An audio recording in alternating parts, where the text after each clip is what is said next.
Clearly, we're not yet at the point of all-out conflict, but it is worth dwelling on the numbers. Russia has a military force comprising, well, around about 845,000 troops, and that compares to Ukraine's 130,000. And in terms of spending, well, it's a similar story. Last year, Russia's defence budget was $68.2 billion, and that's considerably more than the $2.4 billion spent by Ukraine.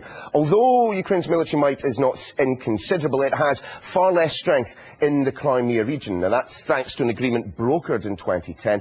Russia can therefore station up to 161 aircraft at bases there and 388 warships and other vessels in Ukraine's waters. Now, before the crisis broke out, Russia already had 13,000 troops deployed in Ukraine.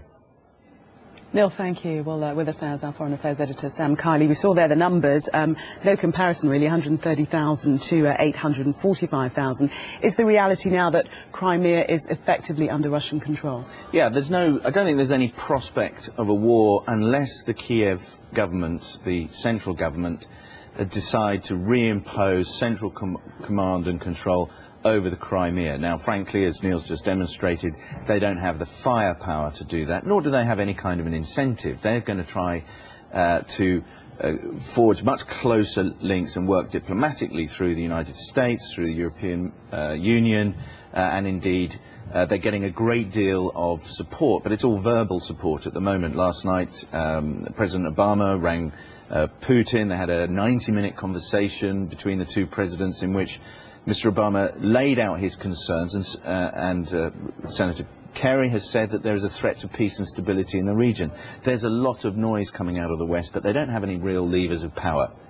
They're not going to get involved militarily. The best thing that they can do is try and get the Kiev government standing up economically as quickly as possible, so that they can at least consolidate the control over the areas that really are still under the centralized control. There's not just the Crimea there. You've got Putin has now been given the right from the Russian parliament to intervene anywhere he chooses in the Ukraine, and in particular that eastern area, which is his west, which is the sort of ethnically Russian-dominated zones, and those will be the areas that could become more and more fractious as time wears on. That is where the danger lies, and that is where the boogie word balkanization could occur. My own view is that I think that probably now that they've got the Crimea under Russian control, the Kremlin will settle down and let things work their way through on a diplomatic level.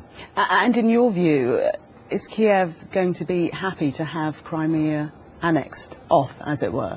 Well, no. I mean, there are a number of international agreements. There's a memorandum of understanding signed by the international community, notably Russia and other European nations, guaranteeing the territorial integrity of the Ukraine, and that includes Crimea. So what that means ultimately is that there is a legal responsibility both on Russia and on the Kiev government's allies in maintaining that territorial integrity. But so long as it doesn't actually secede, the Russians can continue to argue that they're there effectively as peacekeeping forces and so on.